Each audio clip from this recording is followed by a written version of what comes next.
What's up guys, DuArktik here with another Raid Shadow Legends video, and in this video we are back to talk about the new fusion.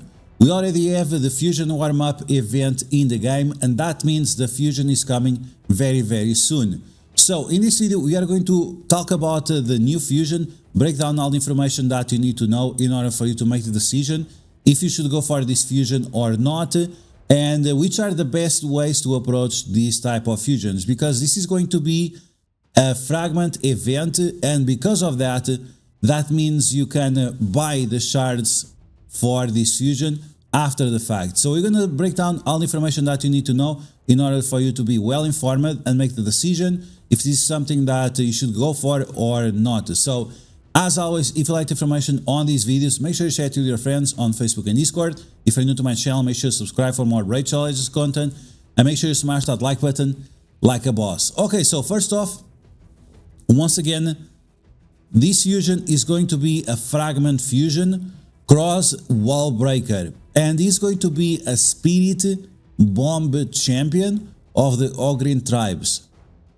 The way Plarium sets him up is that he's going to be very strong for faction wars, and it's also going to be good for PvP. The problem with PvP characters is that you can only use 4 of them, right? You can only use 4 of them in arena and live arena and so on, so it's not going to be super convenient for you to chase this type of PvP champions all the time. But this guy, the design is very solid, the kit is very interesting as well. We're going to cover that in a second, but we have to talk about the fact that he is a fragment fusion, because the fragment fusions, as I mentioned, they can be purchased after the fact, right? Instead of going here for the fusions, they are going here for the fragment summons, and you can save him after you unlock all the fragments in order for you to unlock him for some champion chase event or champion chase tournament that you might have in the future. A lot of people, including myself, have multiple characters saved up here, and then they only unlock them when it's important, or because you have some clan versus clan, or because you have a champion chase event or tournament. Once again, you have to remember the fact that you can buy up to 50 shards after the fusion ends, and usually it's $10 for each 5 shards, which means if you want to unlock the full thing, you're gonna pay $50 for the fusion. But if you think about it, maybe spending those $50 is gonna be cheaper for you than spending sacred shards, like 6 sacred shards or anything like that, in summon rushes and other hero chase events and stuff like that, right? Because those type of shards, sacred shards, are going to have a price point of $20 while you're paying $50 for the fusion. So if you can save that way, that's a nice way for you to exploit, but of course this is going only to be for the paying players. Okay, so let's talk about this guy. Once again, it looks very interesting, it looks very powerful. We have not seen any showcases of him yet from the test server, because he had a bug on his A2 ability, because here it says that he gets extra damage, but this ability deals no damage. So they were baiting your books, even that there is nothing going on there. So yeah, we'll see how is he going to be updated. But with his A1, he's going to attack 3 times. Each time it has a chance of detonating a bomb, and it also has 30% chance of applying a stun. Both of these things can be increased to 50%. So you have a triple hitter with a 50% chance to stun or exploding the bombs, which is going to be great, right? He's a bomb champion, so this is what you want. He can bring you value in Fire Knight or anything like that, but again, the main focus of this guy is going to be Faction Wars Hard. Faction Wars Hard. We're going to talk about that in a second. The second ability, Battlefield Sapper, has a 75% chance of applying 2 bomb debuffs that will detonate in 2 turns, and each bomb that you apply will increase your speed bar by 25%. Now, I'm not sure if in Raid Shadow Legends you can have overfill. In other games, if you get 125 speed bar, you'll get a turn plus a little bit of others. In this game, I'm not sure, because you have this mechanic of the instant turn, and that does not give you like a full turn. So There are some different mechanics of turn meter. Sometimes this works, sometimes it doesn't. I'm not sure if it's going to be the case with this guy or not. We have to wait for those reviews from the test server and see exactly how it works. But getting speed bar and applying bombs, that's going to be great because that will allow you to detonate the bombs much faster. So he's going to be definitely a champion that is going to delete a lot of characters with those bombs. So once again, bringing that value for Faction Wars hard on the Ogryn tribes only. Remember that. Then you have the A3, the ultimate Mangonel Mole, attacks all enemies, has 75% chance of decreasing the cooldown of all bombs by 1. So this means that the extra turn you'll get reduced this right away. And then has a 75% chance of applying block skills. This is extremely important, block active skills. So these are the skills that you activate. That means that the enemies will be forced to use their basic abilities, their A1, and this is a very, very powerful way of controlling. This is what, for example, what Fabian does, and as you guys know, it's extremely powerful. It's absolutely ridiculous. It's not exactly the same thing. It's not exactly the same thing. It's a little bit different because one increases the cooldowns, the other one blocks, but they kind of work in the same way, even that they are different mechanics. So again, it's extremely powerful. You can start with this ability right away on your first turn. So it's up to you to decide if you're going to start with the bombs or with this one. But you should start with the bombs because you're going to get that extra turn anyway if you can place the bombs, as long as you have enough focus. But this ability seems like it's not going to be based on focus, which makes him once again very, very powerful.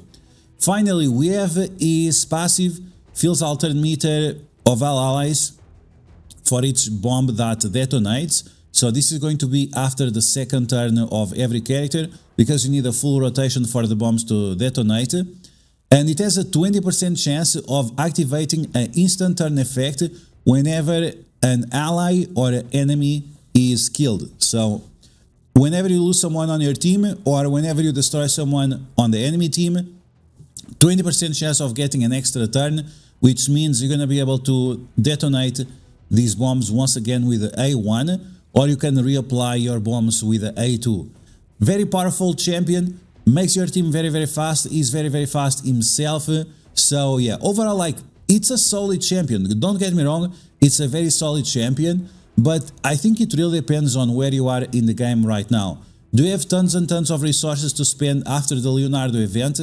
Probably not. And again, as we know from Plarium themselves, this is a champion completely designed for Faction Wars hard. Okay, let's go back into the game. And when we go back to the game, we can talk about Faction Wars hard. This is something that has all these kind of missions that you have to complete. But again, it's something that is going to take a while for you to get there.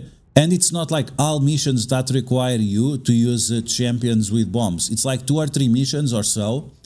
And that means, like, if you cannot go the first 3 missions or the first 5 missions, then the one that you get at level 10, who cares, right? You're not going to be able to progress anyway.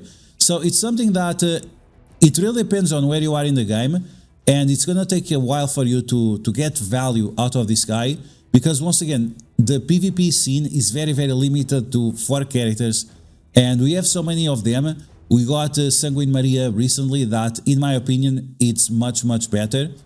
And we'll have some videos about that in the future. But yeah. Now, in terms of the Ogryn tribes, we also have other options. That's the problem. Like, if there was like literally 0 champions on the Ogryn tribes for bombs, that would be a different story. But you have this guy, Galkut, and he's a solid champion. If you have red stars on him, if you have him with a decent gear, and I'm not even talking about masteries, but you can do the masteries for him as well. He's also going to be able to apply the bombs and detonate the bombs and so on. Of course, it's not going to be as good as the other guy, but it's a solution for the problem, and it's much, much less expensive than the other guy. You also have a Grunge Killjoy that also applies bombs, so you could have 2 champions with bombs rather than just having one very powerful champion. And then you can cover that with Uugo, with old Grunkus, or with Belor as well. So You could make a 5-person team for the Ogrim tribes with 2 bomb champions without relying on this new guy. But again, don't get me wrong, the new guy is great. He's great, but do you need him right now? I don't need him right now. Another reason why we don't need him right now, it's because we have a big winter event coming. Some people already started leaking information about that. And there will be multiple guaranteed champions. Not only you are going to have the December fusion, but there are also guaranteed events that happened in the past, and it's very likely that it will happen again in the future as well. So any kind of shards that you can save, you should start saving them. You should make sure that you have 20 sacred shards before December starts. Otherwise, you might not be able to capitalize on every single event that is about to start. And we also have the new mythical coming. We should have some information about that in December. I think that's when they are going to release the new mythical. I think it's going to be for the banner lords. I already mentioned this in the past. And yeah, we are experiencing huge power creep in the game. So you can expect this new mythical to be very powerful as well. So any kind of shards you can save, you should save them. Your remnants, you should save. Your fragment fusions and your materials also for your broad moss and your relic keeps, in order for you to get points for any kind of champion chase tournament or event that you'll have in the future. So I'm going to skip this fusion. It's up to you to decide if this is going to be impactful or not. Once again, I think he's a very strong champion for the job that he does. I really like the design. I think he looks absolutely awesome. Reminds me of World of Warcraft Warlords of Draenor or something like that. And because of that, like, don't get me wrong, I would like to get this champion, but the smart choice is definitely to skip him, at least for where I am in the game. But you guys let me know in the comments below if you agree or disagree, if you have some other ideas about this fusion. And as always, if you like the information on these videos, make sure to share it with your friends on Facebook and Discord. If you're new to my channel, make sure to subscribe for more Raid Shadow Legends content.